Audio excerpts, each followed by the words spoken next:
Halo teman-teman, tahukah kalian kita akan belajar tentang proses fotosintesis.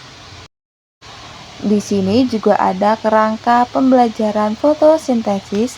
Adapun faktor-faktor yang memengaruhi fotosintesis, yang pertama itu temperatur suhu, yang kedua itu intensitas cahaya, yang ketiga karbon dioksida dan oksigen. Baik, di sini kita akan belajar tentang perubahan pada faktor lingkungan seperti intensitas cahaya, konsentrasi karbon dioksida, CO2, dan suhu dapat mengaruhi efisiensi fotosintesis dengan mengubah kecepatan tanaman dalam mengubah energi cahaya menjadi makanan gula. Di sini juga ada capaian pembelajaran. Yang pertama itu jelaskan proses fotosintesis secara umum. Yang kedua itu kenali pentingnya kloroplas dalam proses tersebut. Yang ketiga itu analisis dampak suhu, intensitas cahaya, dan jumlah karbon dioksida dalam fotosintesis. Apa sih fotosintesis? Fotosintesis proses kimia di mana tumbuhan menciptakan karbohidrat menggunakan energi cahaya.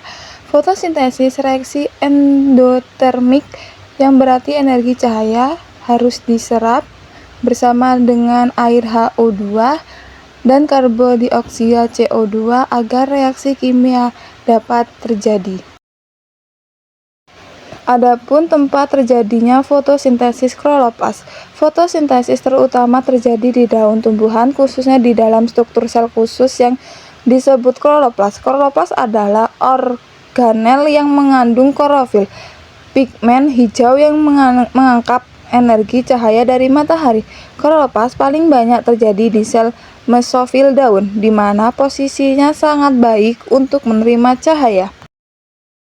Fotosintesis. Dalam proses fotosintesis, energi cahaya yang diserap menggunakan karbon dioksida dan air menjadi glukosa dengan oksigen dilepaskan sebagai produk sampingan.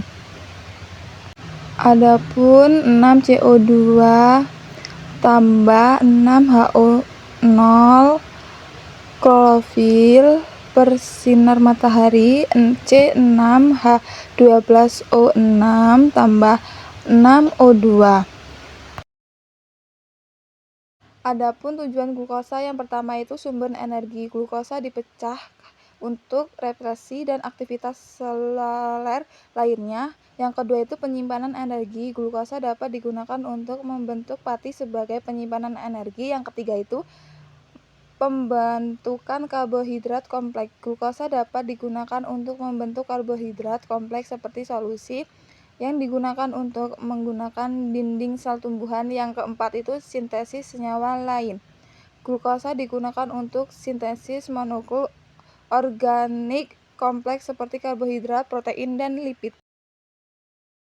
Adapun biomas. Biomas adalah bahan organik dari tumbuhan dan hewan yang digunakan untuk menghasilkan energi. Biomas menyimpan energi kimia dalam bentuk karbohidrat, lipid, dan protein yang dihasilkan melalui fotosintesis.